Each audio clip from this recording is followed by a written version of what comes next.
10,000 25,000 રૂપિયા જો કમાવો હોય તો તમે મોદી કેરમાંથી કમાઈ શકો।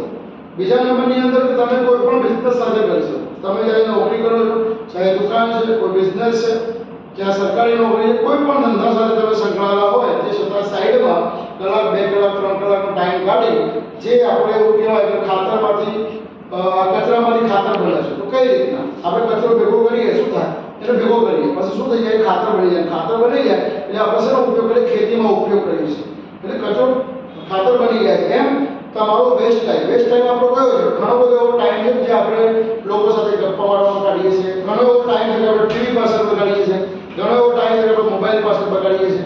તો જે વેસ્ટ ટાઈમ છે આપણે જો બેસ્ટ બનાવીશું તો 100% આપણે મોદી કેરમાંથી સફળ થઈશું। તો આમાં મોદી કેરની અંદર સફળ થવા માટે પહેલા તો આપણે એ વસ્તુ સમજીએ, સામાન્ય વસ્તુ સમજવાની જરૂર છે આપણે।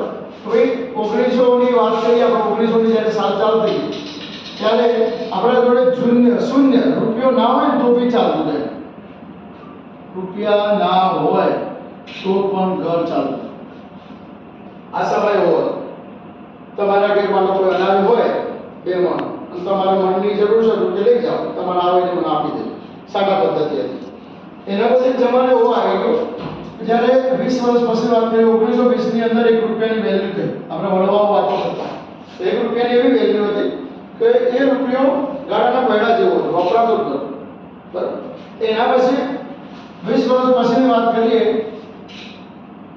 1940 ની અંદર એક શૂન્યનો ઉમેરો થઈ ગયો। આ જ રીતના દર 20 વર્ષે શૂન્યનો ઉમેરો થતો આવે, એક શૂન્યનો ઉમેરો થાય, તમે જોઈ શકો છો અહીંયા આપણે એક જ શૂન્ય ઉમેરવાનું છે, 20 વર્ષ ઉમેરતા જવાનું છે।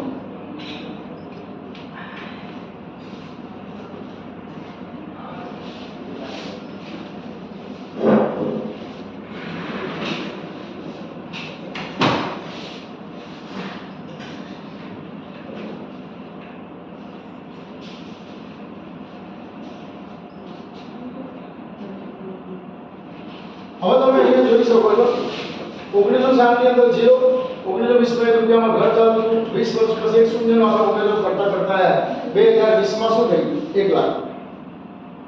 2000 ની સાલની અંદર 10,000 નું ઘર ચાલતું, અત્યારે તમે જોઈ શકો તમારા ઘરમાં 5,000 25,000 દરેક લોકો કમાતા જ હશે, પણ ઘરમાં 4-5 સભ્યોની ઇન્કમ ભેગી કરો તો 25-30,000 તો કમાવો છો પણ ઘર ચાલતું નથી, આપણો વ્યવહાર સચવાતો નથી, આપણે દરેક વસ્તુ લોન કરવી પડે છે, દરેક પ્રસંગે ઉછીના લેવા પડે છે, આપણે પોતાના કેશ પૈસાથી આપણે કામ કરી શકતા નથી। એનું રીઝન શું છે? મોંઘવારી। આ મોંઘવારી વધતી ગઈ છે। હવે તમે જો 2000 ના અત્યારે કઈ ચાલે છે આપણે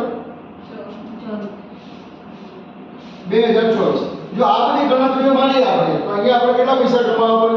1,50,000 થી 2,50,000 રૂપિયા આપણા જોડે અત્યારે જોડે આપણી ઇન્કમ હોવી જોઈએ, બરોબર। હવે 2040 ની જ્યારે વાત કરું તો અહીંયા શૂન્યનો ઉમેરો છે તો અહીંયા પણ એક શૂન્યનો ઉમેરો થઈ જાય તો આપણે ઇન્કમ કેટલી જોઈએ? 10 લાખ।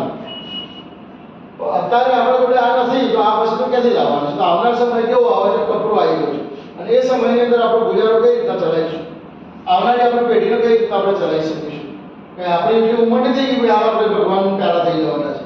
હાલ આપણી એવી ઉંમર છે કે તમે જો સપના જોયા છે કે સારું ઘર બનાવો, મારા બાળકોને સારી રીતે ભણાવો, મારા બાળકોને સારી જગ્યાએ ભણાવીને લગ્ન પ્રસંગ કરાવીએ, તો જે વ્યવહાર સામાજિક છે કરવા પણ ના કરો।